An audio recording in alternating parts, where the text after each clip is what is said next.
Senhor Jesus. Ó Senhor Jesus. Senhor Jesus.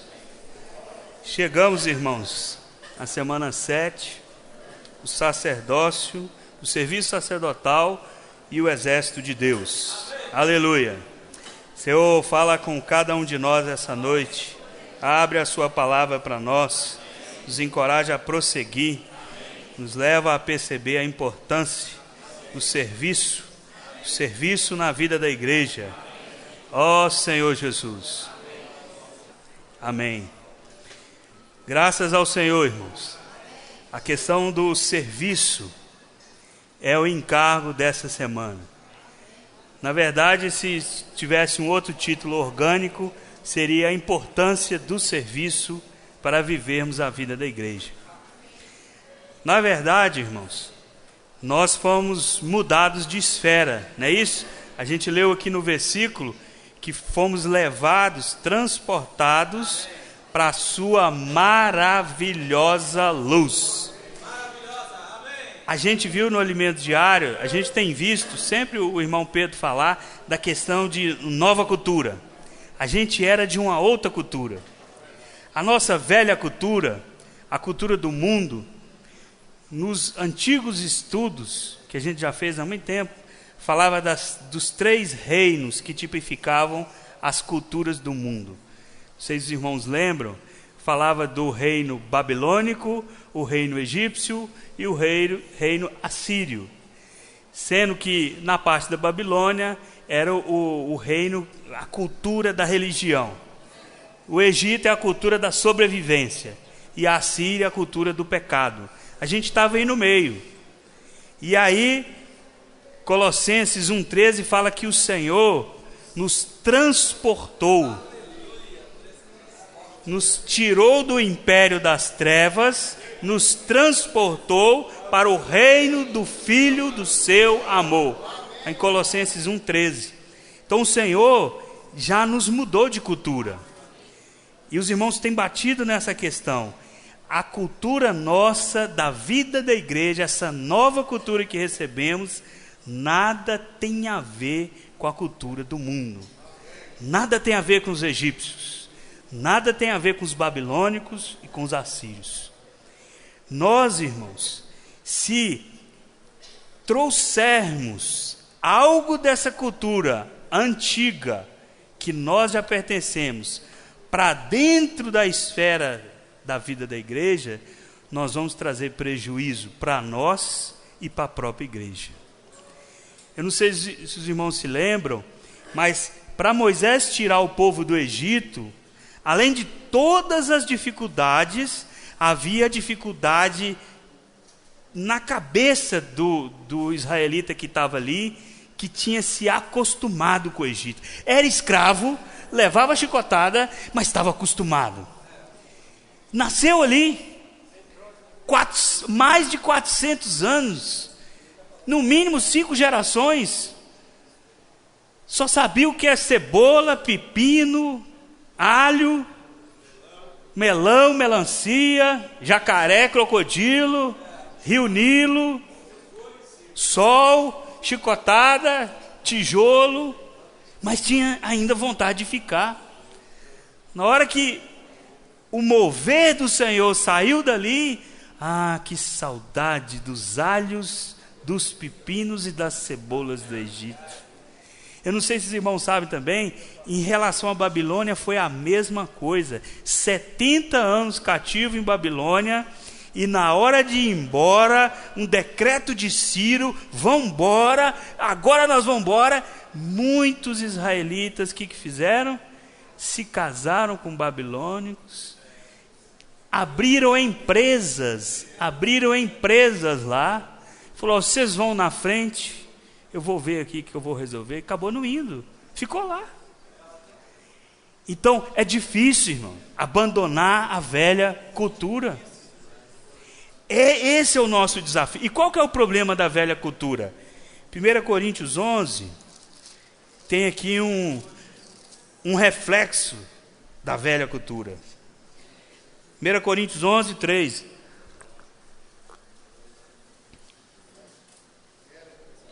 Não, 2 Coríntios 11:3, não tem errado.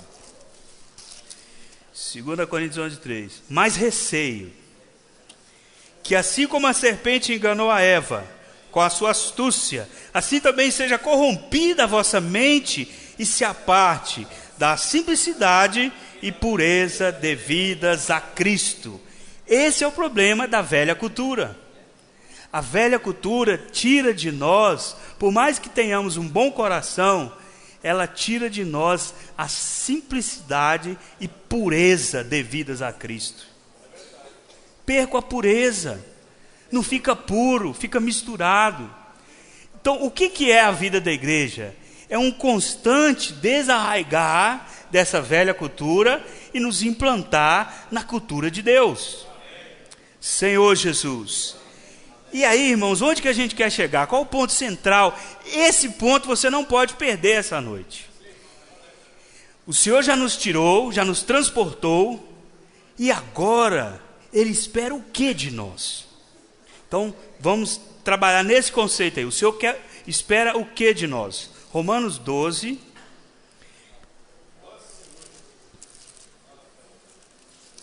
Senhor Jesus. Aqui, irmãos, no versículo 1, tem a coisa mais difícil para nós na vida da igreja. Se eu perguntar para qualquer irmão aqui, qual é a parte mais difícil, tirando os irmãos que gostam dessa parte aqui, mas para a maioria é uma grande dificuldade. Romanos 12:1. Rogo-vos, por isso que Paulo rogou, que é difícil. Rogo-vos, pois, irmãos, pelas misericórdias de Deus, que apresenteis o vosso corpo por sacrifício vivo, santo e agradável a Deus, que é o vosso culto racional, ou mais racional, serviço. O mais difícil não é servir não, irmãos. O mais difícil é essa primeira parte aqui. Apresentar o vosso corpo. Essa é a luta. Sair de casa e apresentar o corpo. Quer seja na reunião, quer seja nas saídas, nas visitações, na pregação do evangelho, o mais difícil é eu chegar lá. Porque depois que eu chego lá, o que acontece? Devido a essa manifestação da vida de Deus coletiva, a minha mente é renovada. Então qual que é a dificuldade? É ir. Por isso que fala, é um racional serviço. É prático. Eu vou.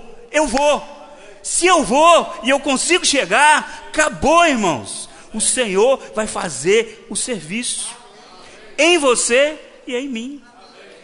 Por isso que Paulo estava desesperado. Irmãos, rogo pelas misericórdias de Deus que apresenteis o vosso corpo. Porque ele sabia que apresentar o corpo, no caso aqui da reunião, por exemplo, é vir para a reunião. Chegou aqui, irmão, quem nunca veio arrastado, sem querer, e saiu leve, desfrutando, saiu, ainda bem que eu vim, está vendo aí? É o mais difícil, irmãos, é chegar aqui. Chegou aqui, essa esfera vai te ganhar. A esfera de espírito e vida, que é o que nós buscamos, anelamos, preservamos, encorajamos mutuamente um ao outro, onde Cristo é o centro, onde não há outro objetivo. Isso renova a nossa mente, que é o versículo 2: e não vos conformeis com este século, mas transformai-vos pela renovação da vossa mente, para que experimenteis qual seja a boa, agradável e perfeita vontade de Deus. Olha que maravilhoso, irmãos. Você veio para a reunião, você foi lá onde foi combinado, por exemplo, com os jovens, aquela vida saudável, aquele start, aquele teatro, ou o adolescente combinou de ir na casa de tal irmão. Você chegou lá, sua mente já está sendo renovada. Já você vai tocar onde? Na perfeita, boa e agradável vontade de Deus. Viu que sequência maravilhosa? Onde o mais difícil foi apresentar o corpo. Eu queria que os irmãos lá colocassem a imagem do tabernáculo, aquela primeira imagem do tabernáculo. Não, tabernáculo. Eu vou ficar do lado de cá. Não, tabernáculo, isso. Irmãos, nós lemos aqui Romanos 1 e 2. Aqui, 12, 1 e 2. Apresentar o corpo. Apresentar o corpo. Esse aqui é o tabernáculo. No altar de holocausto. É o mais difícil. O mais difícil é o pecador tomar essa decisão. Eu vou apresentar o meu corpo aqui. Apresentou, fique tranquilo. Aqui tem muitos sacerdotes. Ele vai pegar o seu corpinho e imolar. Esfolar. Cortar em pedaços em ordem. Vai ficar ótimo, irmão. Quando chegar na grelha aqui do altar de holocausto, só vai sobrar cinza. E ainda o sangue vai ser recolhido para depois ter mais experiência lá para frente. Então é o mais difícil. Por isso que é uma luta. Aí eu penso assim: será que eu consigo desfrutar do Senhor usando o Espírito 100%? Eu quero entrar no Santo Santo e desfrutar. Eu não quero saber de servir, eu não quero saber de vir para a reunião, meu negócio é estar no Espírito. Aí eu invento aquele esporte que tem na Olimpíada, que você pega a vara aqui, bate aqui, e dá um salto e cai lá no Santo dos Santos. Você já cai morto, já cai fulminado, porque não tem jeito de fazer isso. E você vai bater nas várias cobertas que tinha aqui em cima. E você vai cair lá fora e vai cair na areia. Não dá certo. Para desfrutar do Senhor aqui, no Santíssimo Lugar, isso não adianta, irmão. Tem todo um caminho. E esse caminho que está te chamando, ele vai para o próximo versículo, que está ligado aos serviços. Pode apagar aqui, por favor, agora. É esse agora, 12, Romanos 12, o 3. Porque pela graça que me foi dada, digo a cada um dentre vós, que não pense de si mesmo, além do que convém, antes pense com moderação, segundo a medida da fé que Deus repartiu a cada um. Então agora, eu já passei para o altar de holocausto, e agora eu quero servir. Opa, lembra da bacia? Tem a bacia de bronze. Eu tenho que me lavar, não é assim não. Eu não posso tocar nas coisas do Senhor de qualquer maneira. E aí eu adentro o santo lugar. De cara, o versículo 3 já fala assim: olha, fique ciente do que eu sou. Eu não posso estar nem além e nem aquém. Eu tenho que respeitar os que estão à minha frente e tenho que ter cuidado com os que estão logo do meu lado e os que estão logo atrás de mim. É uma caminhada, irmãos. Tem alguém na sua frente, tem alguém atrás de você, tem alguém do seu lado. Eu não posso pensar de mim além do que convém. É só servindo que eu vou perceber isso. Se eu não me colocar para servir, eu sempre vou achar ou que eu sou um zero à esquerda e Deus não me ama, ou que eu sou o cara. Eu não sou nenhum nem outro. Eu sou um membro do corpo de Cristo, importantíssimo para Deus, importantíssimo para o seu corpo. Não sou o cara, mas também não sou um zero à esquerda que Deus se esqueceu de mim. Satanás quer isso. Satanás gosta da polarização. Ou ele quer te engrandecer demais e você sai da racionalidade, sai da... como que é a palavra? Você não tem sobriedade nem simplicidade. Ou ele te joga no chão e fala que você não é nada. Está vendo? Ninguém te visitou. Está vendo aí? Ninguém cuida de você. Ninguém te telefonou. É o acusador. Mas servindo, eu não penso de mim além do que convém, mas eu tenho a certeza que Deus me ama. Versículo 4. Porque assim como um só corpo, temos muitos membros, mas nem todos os membros têm a mesma função. Aí é só servindo que eu percebo, irmão, que eu tenho uma função, que o outro irmão tem a sua função, a irmã tem a sua função. Se eu não servir, se eu for alguém que só reconhece a vida da igreja, como Pedro falou, como um clube social, eu só venho, vamos ver lá que o irmão vai falar, depois eu vou embora, e tudo bem. Eu nunca vou saber que existem funções. Como o corpo tem seus membros e cada membro tem sua função. Aí eu vou prosseguir na experiência. Assim também nós, versículo 5, conquanto muitos somos um só corpo em Cristo e membros uns dos outros. É só servindo que eu percebo que eu sou membro do outro que está dentro do corpo. Somos membros uns dos outros. Eu preciso do outro irmão. Eu não sou isolado. Quando eu estava na outra cultura, era tudo do meu jeito e eu era sozinho. Na nova cultura, a cultura de Deus é tudo coletivo. É a cultura do corpo. Versículo 6. Tendo, porém, diferentes... servindo eu descubro que tem diferentes dons. Não adianta, ninguém vai ser igual a ninguém. No corpo, cada membro tem uma função e é tudo diferente. Mas é tudo igualmente importante. Diferentes dons segundo a graça que foi dada. Aí, irmãos já leram isso aqui muitas vezes, vocês vão perceber que tem uma relação de vários tipos de serviço. Eu gostaria de salientar um servicinho aqui, que talvez você lê rápido e não percebe, mas é um serviço. O versículo 6 fala de vários serviços. O 7, ministério, o ensino, tal. Agora, quando chega no 8, vai falando assim: quem exorta, faz com dedicação. O que contribui, com liberalidade. O que preside, com diligência. Mas aí tem um ministériozinho que parece que não vale nada. É o últimozinho aqui. É o ministério de quê? Que você nem sabia que existia. O ministério de exercer a misericórdia. Esse ministério aí é importante. Se não fosse esse ministério, eu não estava aqui e eu não sei se você estava. O ministério de exercer a misericórdia. Às vezes, um irmão aqui no nosso meio, ou irmã, pode estar pensando assim: puxa, ninguém nunca me chamou para servir em nada. Fique esperando o convite não, tá? Pode ir nos coordenadores, nos supervisores e falar: irmão, eu não sei não, mas qualquer coisa eu estou aí, quero servir.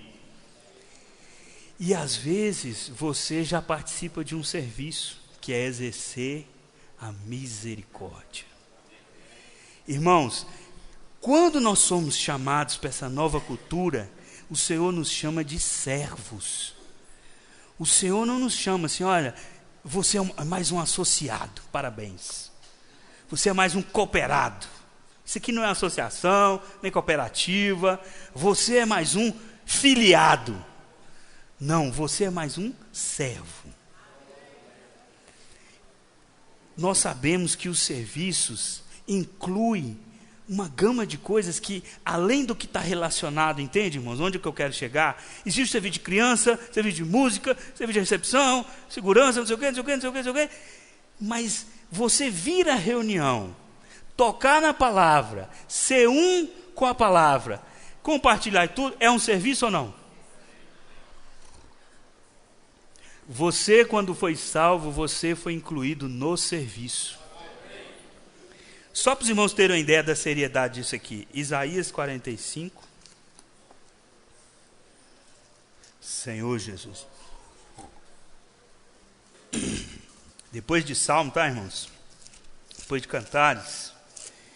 Isaías 45. No versículo 5 fala assim: eu sou o Senhor e não há outro, além de mim. Não há Deus. Eu te cingirei, ainda que não me conheces. Eu te cingirei. Não adianta fugir, não. O Senhor está falando aqui conosco, não adianta fugir, não. Eu te cingirei, ainda que você ainda não me conhece. O que é cingir na Bíblia? Cingir é te preparar para o serviço. Ninguém fala assim: eu vou ali deitar na rede e dormir, então eu vou me cingir. Não precisa não. Agora eu vou ali servir, então eu preciso estar cingido. E o Senhor, irmãos, vai nos alcançar. A palavra garante. Quem começou a boa obra vai concluir. Eu te cingirei. O o Senhor vai nos alcançar, irmão. Nós precisamos ser introduzidos para o nosso próprio bem. Senhor Jesus. E aí, agora, passando pelas experiências de servir, eu quero chegar no Santo dos Santos. Então, o corpo precisa ser apresentado. A mente precisa ser renovada. E o espírito? Romanos 12, 11. Romanos, Senhor Jesus, 12, 11. Senhor Jesus. Agora é a parte do Santo dos Santos, daquele desenho lá, tabernáculo. Santo dos Santos. No zelo, está falando do serviço. Não sejais remissos, sede fervorosos de espírito, servindo ao Senhor. Servindo, coloca de novo aí. Então eu passei por toda a experiência. Como é que eu vou desfrutar lá do Santíssimo Lugar se eu não sei o que é a mesa da proposição? Eu não sei o que é a mesa. Podemos trazer hoje para a vida da igreja duas coisas: o GFCM, que ali tem uns pães, tem 12 pães. Deixa o irmão funcionar, deixa o irmão compartilhar, não come os 12 pães. Se tiver 12 irmãos, é um pão para cada um, dá certinho. E também está ligado à mesa do Senhor, a mesa dos pães. Se eu não tenho essa experiência, a mesa é um lugar de reconciliação. É um lugar de, Senhor, para mim não dá mais, eu tenho que te pedir perdão para continuar. E aí eu preciso comer e beber do Senhor. Então, é no serviço, irmão, que eu tenho essa experiência. Como que eu vou ter a experiência do candelabro? Estando nas reuniões, por causa da palavra, ouvindo as mensagens, ruminando o alimento diário. Tudo isso vai engrossando o caldo na questão do serviço. E, por fim, antes de entrar no Santíssimo Lugar, eu tenho o que está ali na minha frente? O altar de incenso, sem as orações, as intercessões. Tem irmãs que mal conseguem vir na reunião, mas elas oram. Elas colocam esse serviço para essa reunião que está acontecendo, alguém orou. Olha a importância. Aí sim, eu tenho direito de entrar aqui. Aqui não deu para desenhar, as 4 colunas tinham 3 entradas. Isso nunca a gente pode esquecer. Eram 4 colunas que davam 3 entradas. A primeira é o Pai, a do meio é o Filho e a do outro canto é o Espírito. Por que que na vida da igreja a gente fala, ó Senhor Jesus? Porque ninguém vai ao Pai. O Senhor falou, né? O Senhor pode falar isso. Ele falou, ninguém vem ao Pai, senão por mim. Por isso que a gente não fica aqui, ó Espírito Santo, porque eu estaria batendo a cabeça no véu e voltando. E ninguém fica aqui, ó Pai, eu estou batendo a cabeça no véu e voltando. Mas quando eu falo, ó Senhor Jesus, eu estou bem no meio aqui. Aí o véu já foi rasgado. Aí eu vou direto para o Santo dos Santos. E é nessa experiência aqui do versículo 11 que eu posso exercitar o Espírito. E no zelo não ser remisso. Ó Senhor Jesus, pode apagar aqui, irmão. Irmãos, eu não sei se você sabe, essa experiência de apresentar o corpo, é por isso que Paulo, em 1 Coríntios 9, 27, fala assim, esmurrando o próprio corpo, que é o mais difícil.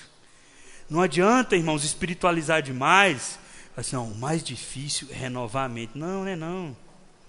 O mais difícil é exercitar o espírito. Não, não é não. O mais difícil é apresentar o corpo.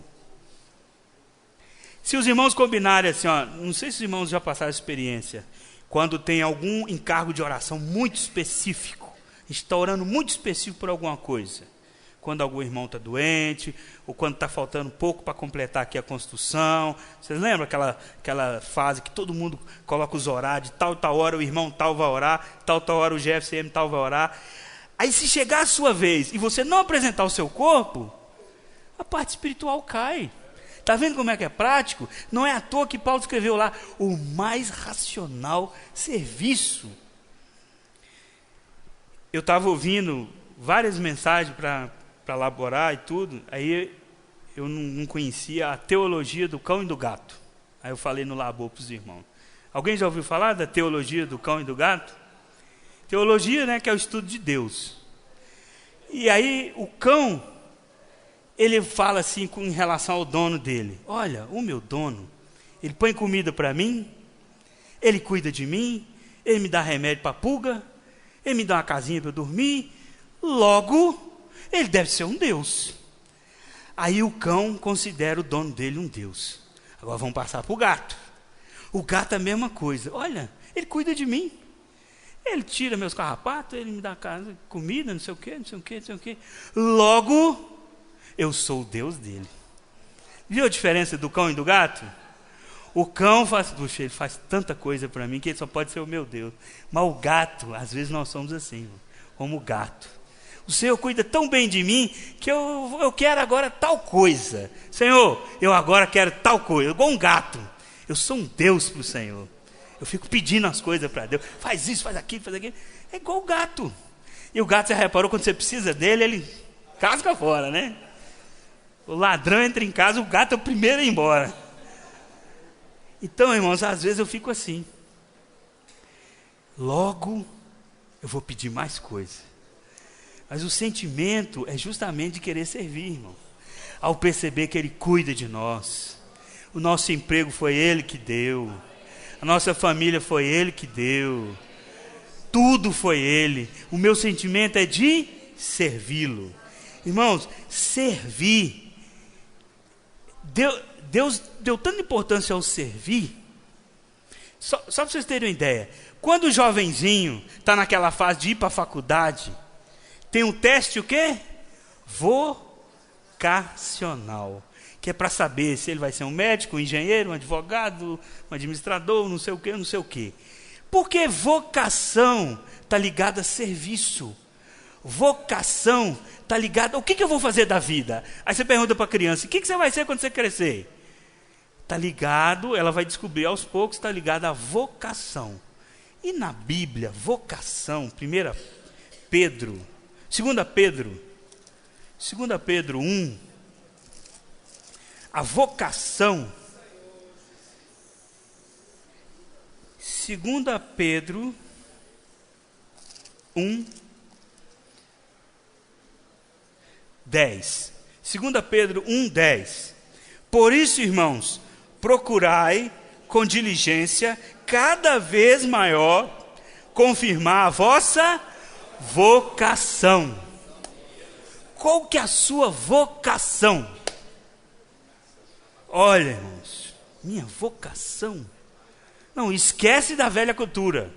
Agora a nova cultura. No mundo você pode ter 1 milhão de vocações. Mas na vida da igreja, dentro do corpo, qual que é a sua vocação? Se você confirmar a sua vocação, e essa vocação, irmãos, é também uma eleição. Deus te elegeu antes da fundação do mundo. Se você confirmar, como? Como que confirma uma vocação?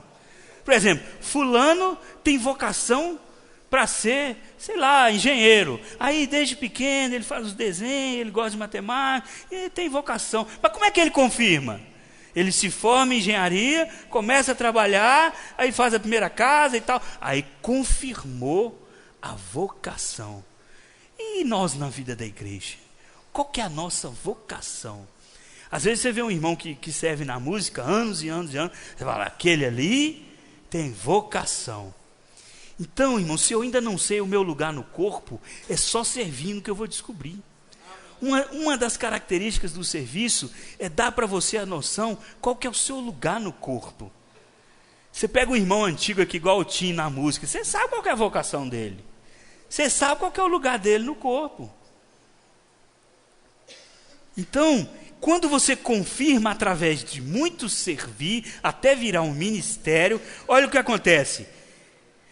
Confirmar a vossa vocação e eleição, porquanto procedendo assim, não tropeçareis em tempo algum. E aí o Senhor vem e fala assim, olha, confirma a sua vocação, que eu vou abrir uma porta para você. Olha o versículo 11. Pois dessa maneira é que vos será amplamente suprida a entrada no reino eterno de nosso Senhor e Salvador Jesus Cristo. Então o serviço está ligado com o que vai acontecer no futuro. Servindo hoje, cada vez que eu sirvo, eu sou mais útil ao Senhor, está sendo amplamente suprida a minha entrada no reino. Irmãos, às vezes eu acho assim, na maneira humana de pensar, servir cansa, servir desgasta. Mas olha o que a Bíblia garante para nós. Apocalipse 7:13. Um dos anciãos tomou a palavra dizendo: estes que se vestem de vestiduras brancas, quem são? E de onde vieram? 14. Respondi-lhe: meu Senhor, tu sabes. Ele então me disse: são estes os que vêm da grande tribulação, lavaram suas vestiduras e as alvejaram no sangue do Cordeiro. 15. Razão porque se acham diante do trono de Deus e o servem de dia e de noite no seu santuário, e aquele que se assenta no trono estenderá sobre ele o seu tabernáculo. Uai, o povo veio da grande tribulação, já veio todo sapecado, né? Aí o Senhor falou: não, vou te dar uma veste branca, e o seu prêmio, sabe o que é? Servir de dia e de noite. Então o serviço é um descanso, irmão. Aí é base bíblica aqui, ó, o serviço é um descanso. Você acha que no reino vai ter a rede de água de coco e o ventilador? Não, você vai servir de dia e de noite. Então servir é um descanso. O servir também é uma bênção. Marcos 3, vamos ver mais sobre o serviço. Marcos 3, olha que maravilhoso, irmãos. Se você não ficar impressionado com isso aqui, você pode montar uma barraca para você e fazer outra coisa e vender picolé na feira. Olha isso aqui, Marcos 3, 13. Senhor Jesus. Depois subiu ao monte e chamou os que ele mesmo quis e vieram para junto. Isso aqui é o Senhor Jesus, tá? Ele subiu no monte e chamou os que ele mesmo quis. Sabe quem que são esses aqui que ele chamou? Você. Ou você não é discípulo dele? Ou você não é um chamado dele? Saiba que chamar você está dentro da vontade de Deus. Ele chamou quem ele mesmo quis. Ninguém chegou lá e deu palpite: Senhor, chama aquele ali, ó, bonitinho. Chama aquele outro ali, gordinho. Não teve isso. Foi quem ele mesmo quis. O Senhor chamou quem ele quis, irmão. Esse quem ele quis, eu estou dentro. E você está dentro. Ele chamou quem ele quis. O serviço, irmãos, o chamamento para o serviço deve ser algo que deve queimar nosso coração. É algo nobre. O Senhor tinha ali um povão ali, o Senhor falou: esse. Ao 14 fala assim, 13, 14. Então designou 12 para estarem com ele e para os enviar e pregar. Ele chamou para quê? Olha, eu chamei vocês, agora nós vamos para a pousada ali, tem uma piscina ali, nós vamos descansar, e depois almoço. Não, ele chamou para enviar, ele chamou para servir. Também, servir ao Senhor é uma honra, irmãos. João 12, olha que rico. João 12, Senhor Jesus. 12, 26. João 12, 26. Se alguém me serve, siga-me. E onde eu estou, ali estará também o meu servo.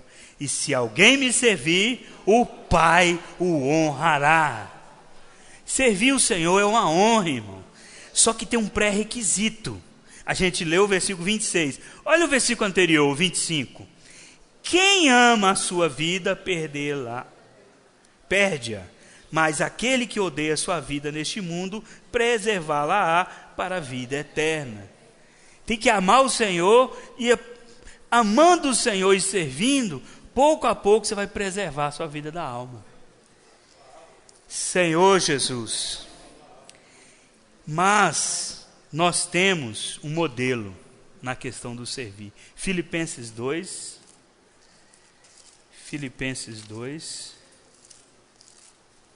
5. Senhor Jesus. Tende vós o mesmo sentimento que houve também em Cristo Jesus. Pois ele, subsistindo na forma de Deus, às vezes a gente acha que a gente é um Deus, né? Acha que é. Não julgou por usurpação ser igual a Deus. Antes a si mesmo se esvaziou, assumindo a forma de servo, tornando-se em semelhança de homens, reconhecido na figura humana. Se o próprio Senhor assumiu a forma de servo, às vezes eu não quero servir. Aí aqui, Paulo está encorajando os filipenses. Tem o mesmo sentimento.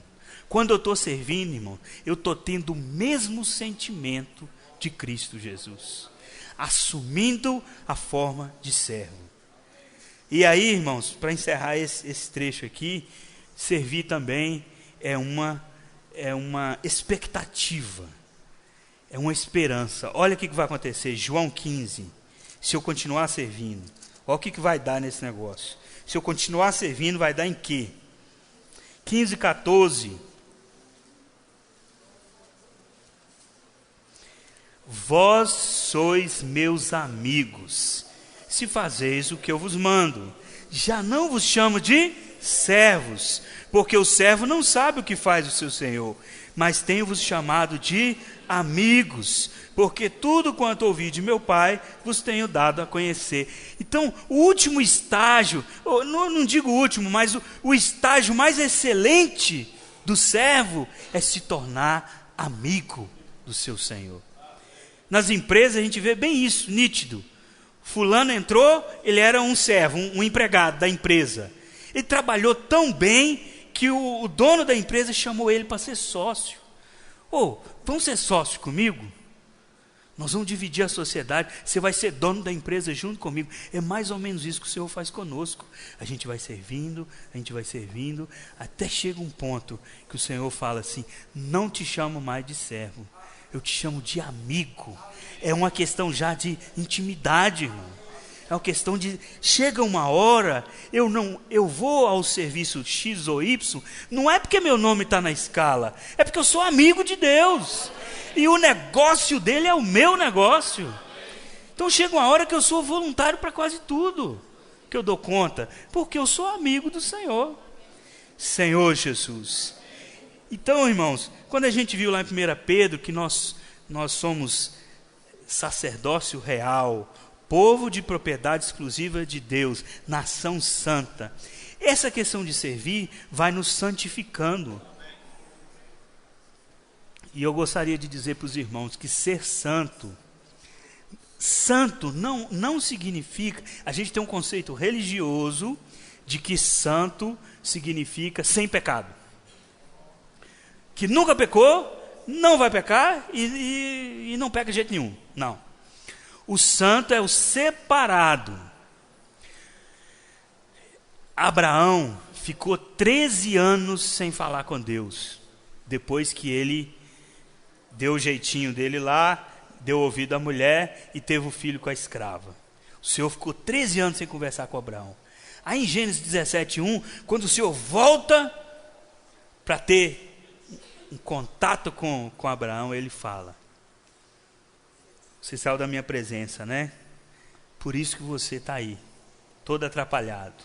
Resumindo, ele vira e fala: anda na minha presença e ser perfeito. Então o processo de santificação está relacionado com andar na presença do Senhor. Não está relacionado com não ter pecado. Não está relacionado com... Não, se você escorregou um pouquinho aqui, você está fora, irmão. Acabou a carreira cristã para você. Se fosse assim, irmãos. Por que eu estou falando isso? Porque a questão de ser santo é a questão de ser separado. Se eu errei nesse ou naquele ponto, e eu ainda me arrependi antes que o Senhor volte, Eu posso ter um novo começo. Só para os irmãos entenderem o que é essa questão de ser santo. Um homem, isso aqui é na época dos Estados Unidos colônia. Os Estados Unidos ainda era colônia da Inglaterra. É um caso baseado numa situação real. Foi o seguinte, um homem, ele cometeu um crime mediano lá de roubo. Ele roubou alguém e tal, aí, resultado, foi preso. E naquela época, dos Estados Unidos colônia, a forca era uma das penalidades. E ele foi condenado à forca. Aí foi condenado à forca e tal, só que ele tinha muitos amigos, ele era bem relacionado. E chegou-se à conclusão de que o crime dele, ele depois devolveu o que ele roubou, alguma coisa desse sentido, e chegou-se à conclusão que o crime dele era passível de indulto, que era o perdão, naquele caso ali, do governador. Não era nem do presidente, era do governador daquele estado ali dos Estados Unidos. Resumindo, conseguiram convencer o governador de que ele era merecedor do indulto. O indulto é o perdão do crime dele. E ele ia ser poupado da forca. Só que o governador falou assim, não, mas primeiro eu quero testar o coração dele. Aí o governador se vestiu de um reverendo, que lá nos Estados Unidos tem essa figura. E o reverendo nos Estados Unidos, naquela época principalmente, ele tinha uns trajes que lembram um pouco o do padre católico. E ele se vestiu, mas ele era o governador. Ele não era reverendo. Pegou uma Bíblia e o papel do indulto ele dobrou e colocou dentro da Bíblia. No fim, ele ia apresentar para ele o papel do indulto e iria libertá-lo. Aí ele chegou lá, tudo bem e tal. Aí quando ele olhou, falou, ih, reverendo, não quero papo com você, eu vou morrer, eu vou para a forca, não sei o quê. Não, calma, tu tem um jeito, vamos conversar. Não quero conversa com você. Resultado, ele rejeitou a presença do que ele achava que era o reverendo. Aí na hora que o governador saiu, o carcereiro falou, você está doido? Você sabe quem é esse homem? Não, reverendo, eu não gosto desse povo religioso, não sei o que e tal. Eu não gosto, quero papo com ele. Olha, esse que acabou de sair é o governador. E dentro da Bíblia dele tinha um indulto, o perdão do que você fez. E você seria libertado. Mas você rejeitou, ele queria testar seu coração. Aí ele chorou. Resumindo, no dia do enforcamento, ele tinha direito, nas leis da época, a se pronunciar. Aí ele falou assim, eu quero falar para todos, ele era jovem, né? Eu quero falar para todos os jovens da minha idade. Eu estou sendo enforcado agora, não pelo que eu fiz, pelo meu pecado em si, pela minha transgressão, o meu crime em si. Eu estou sendo enforcado agora por não ter aceito o plano do perdão que me foi oferecido. Então ser santo, irmão, não é uma questão de ter ou não ter pecado. Ser santo é uma questão de aceitar ou não aceitar o plano de salvação do Senhor. Porque todos estão encerrados debaixo do pecado. Não tem um sequer que pode levantar e falar, não tem pecado nenhum. Então, o servir, eu estou falando isso por quê? Porque alguns não se consideram dignos de servir. É igual esse homem, não é questão de você roubou ou não roubou, matou ou não matou, pecou ou não pecou. A questão é se você aceita ou não aceita o perdão de Deus no seu plano. Você aceita o indulto de Deus? Então, se você aceita, você pode se apresentar para servir. Você se arrepende, você toma a cruz e serve. Irmãos, esse é um chamamento para o seu próprio bem. É o aperfeiçoamento. Quando nós servimos, irmão, nós temos experiência de ser colocados do lado de irmãos mais lentos, mais rápidos, que nos restringe. Nós aprendemos o que é a limitação. Não é tudo do jeito que eu quero. Eu vou ter que ver todas as outras opiniões. E se tem uma ordem, tem uma direção. Servir é lição atrás de lição de cruz. Toma lição de cruz. Vão arrumar a cadeira. Não, irmão, pode fazer uma fila só aqui. Não, vem o outro e fala, não, puxa para cá. Isso é maravilhoso, irmão. É uma chance de perceber. Se você for sensível e honesto com você mesmo, você vai falar, eu sou forte demais. Por mim era só uma fileira aqui, todo mundo em pé. Aí o outro vem, não, por mim tinha cadeira até lá embaixo. Cada um puxa para um lado. Servir é maravilhoso, irmão. Que eu descubro quem eu sou, qual é o meu lugar no corpo, qual é o meu chamamento, a minha vocação. Senhor Jesus. E agora vamos a... Põe aquela figura... Não, a outra. Essa que a gente viu na página 109, no alimento diário. Aqui está o tabernáculo e aqui estão as 12 tribos distribuídas. Nós sabemos que, na verdade, são 11 tribos, mais uma que está picada em duas, que é Manassés e Efraim, que é filho de José. E uma tribo está faltando, que é de Levi, mas eles são os que carregam os utensílios do tabernáculo. Então acaba dando 12 de novo. Na distribuição da terra de Israel, continuou sendo 12 territórios. Mas depois virou 13, porque Manassés tem 2, né? Oriental e ocidental. Então importante é estar no mover. Então aqui, irmãos, a gente vê essa disposição. Aqui tem vários princípios para nós. Primeiro, o tabernáculo que tipifica a glória do Senhor, as coisas relacionadas a Deus, tem que ser o centro da nossa vida. O jeito de acampar do arraial de Israel era um jeito completamente diferente da cultura humana. A cultura humana, se fosse fazer de um jeito, ia ser todo mundo virado para fora, esperando o inimigo e tal, né? Eles estavam assim. Mas aqui não, era todo mundo virado para o tabernáculo. E quem protegia eles? A nuvem. A presença do Senhor. Então, o foco, a atenção estava na casa de Deus. E aqui, irmãos, a gente percebe o seguinte: a disposição sempre é a mesma. Aqui, ó, está a rosa dos ventos, o norte sempre para lá. A entrada do tabernáculo, sempre aqui que nascia o sol, ó. Aqui é o oeste, sempre nasce o sol aqui. Leste, lá é o oeste, o sul aqui. Sempre lembrando, aqui, ó, estou deixando para trás quem lá? O Egito. O Egito tá no meu oeste, não é isso? Estou sempre deixando para lá, caminhando para cá. Quando chegou em Jerusalém, o tabernáculo, então, se transformou em templo, continuou com essa mesma disposição. As costas dele viradas para o mar. O mar, habitação de demônios, tipifica o mundo.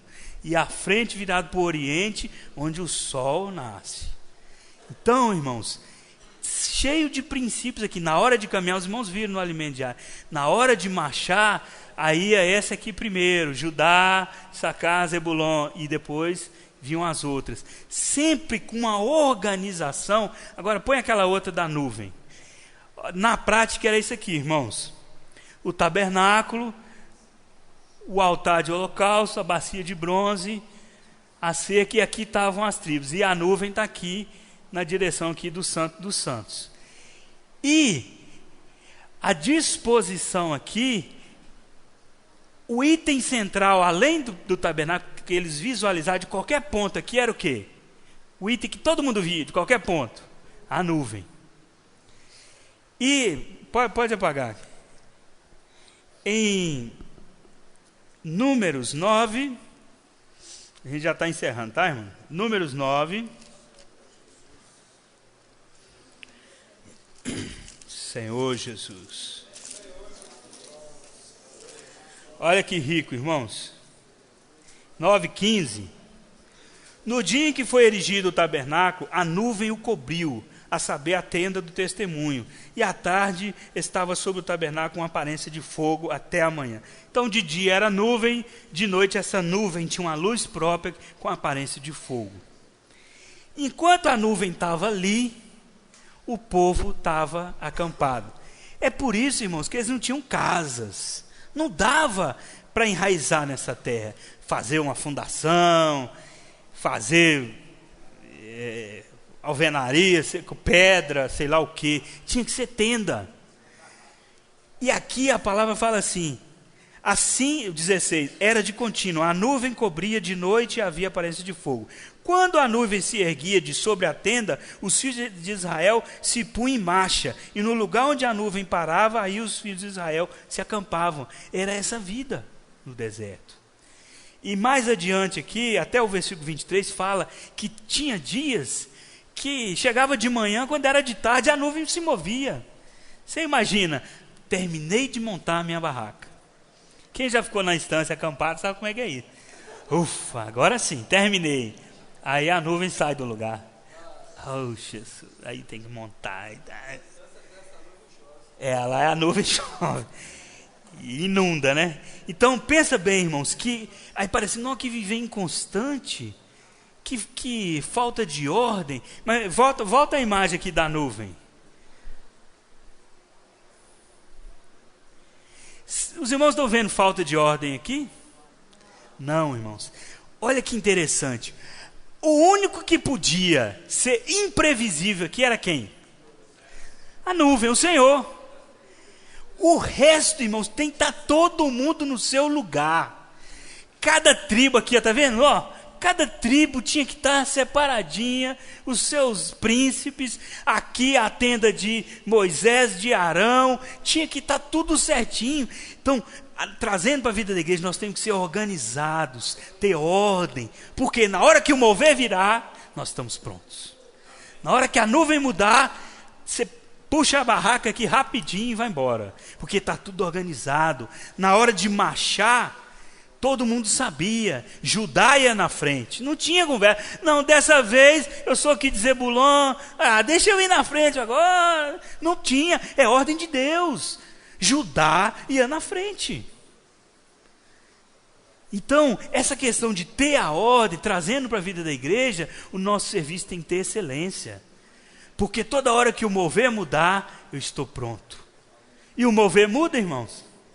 Muda ou não muda? É como as rodas de Ezequiel. Direção não tem, ele vem zigue-zagueando. Quando você acha, é o Bucafé. Não, agora é o Expolivro. Não. Aí volta, é a comportagem dinâmica, é o que? O start, e vai. Avança jovem, avança velho, avança você que está morto e nasce de novo. Entendeu? Avança, para de murmurar, e assim vai. Pode apagar aqui, irmão. Então, o mover do Senhor sempre vai ter esses imprevistos do Espírito. Por quê? Porque João 3,8 fala assim: o Espírito sopra para onde? O vento, né? O vento é o Espírito, mesma coisa. Sopra para onde quer. E não sabe para onde ele vai, de onde que ele veio. Assim é o Espírito, irmão. E o Senhor falou para Judas que as raposinhas têm seus covis, mas o filho do homem não tem onde reclinar a cabeça, porque não, olha, se você quer vir, o seu negócio é dinheiro, mas vamos embora. Ele sabia que ele era problemático. Oh, Senhor Jesus. Então, irmãos, esse serviço sacerdotal e também o exército de Deus. Você vê que o povo aqui está o tempo todo em formação militar, o tempo todo marchando. Tinha as tribos que vão à frente. Judá era a tribo da batalha. É a realeza também está ligada ao exército. O exército de Deus. Em Números 1:3 fala que, não precisa ler não, Números 1:3 fala assim que eram convocados todos os jovenzinhos acima de 20 anos, que tinham capacidade o quê? De segurar a lança, segurar a espada, segurar o escudo. Aguentava ficar em pé? Segura a lança aí, não balança não. Você vai para a guerra. É isso. Então, na vida da igreja, tem, assim como está lá em Gênesis 2:15, o guardar e o cultivar o jardim. Cultivar é o sacerdócio, guardar é o exército. O exército de Deus guarda e também avança, levanta novas terras, prega em novos bairros, novas cidades. Aí entra o que? O comportagem dinâmica, avança jovem, avança velho, avança todo mundo. É a parte do exército. E esses serviços aqui no local de reuniões, o serviço de maneira geral, é o sacerdócio. As visitações, o apacentamento, é o sacerdócio. Então, os dois sempre vão estar ligados, porque nós somos nação santa, povo de propriedade exclusiva de Deus, sacerdócio real. Você viu quando a gente leu lá que toda a terra é minha, mas vocês são minha propriedade peculiar? Olha só, tudo aqui é do Senhor. É como se eu falasse, ó, essa mesa aqui é minha, essa Bíblia é minha, esse papel é meu, esse copo é meu. Mas esse papelzinho aqui, eu gosto tanto dele. Ele é minha propriedade peculiar. Entende? Por exemplo, quando eu for embora, eu vou devolver o copo ali, a Bíblia eu vou guardar, não sei o quê, mas esse papelzinho aqui eu vou botar no bolso, que eu gosto muito dele. Uma propriedade peculiar. Deus quer fazer assim comigo e com você. Guardar aqui, ó, no coração. Propriedade peculiar. No Salmo fala que a intimidade do Senhor para os que o temem. Essa intimidade é de tanto servir, irmão. Até uma hora que o Senhor falou assim, olha, eu vou te promover agora a amigo. Você não é mais meu servo. Aí, isso é semelhante àquela experiência do escravo que o Senhor fala assim, ó, eu vou te libertar. Você vai sair forro, que é a liberdade do escravo. Ele fala, não, eu amo meu Senhor, eu vou continuar, só que agora como amigo. Aí ele ia lá e furava a orelha com a sovela e colocava uma marcação ali. Não vou falar brinco não, para encorajar os jovens. Uma marcação ali que é um escravo amigo, não do mundo, né? Ó Senhor Jesus. E por fim, irmãos, tudo isso está ligado a Gênesis 1:26. Sede fecundos, multiplicai, enchei a terra. E o que ganha com isso? Vamos encerrar com esse aí? Gênesis 1:26. Se um dia alguém perguntar, o que eu ganho com isso? Gênesis 1:26. Não, 28. O que eu ganho com isso está no 28. E Deus os abençoou e lhes disse, sede fecundos, multiplicai, enchei a terra, sujeitai, dominai sobre os peixes do mar, sobre as aves do céu, sobre todo animal que rasteja pela terra. E o que você ganha? Deus, antes de fazer tudo isso, falou o quê? Os abençoou. Irmãos, para servir, o Senhor já te abençoou. Pode servir.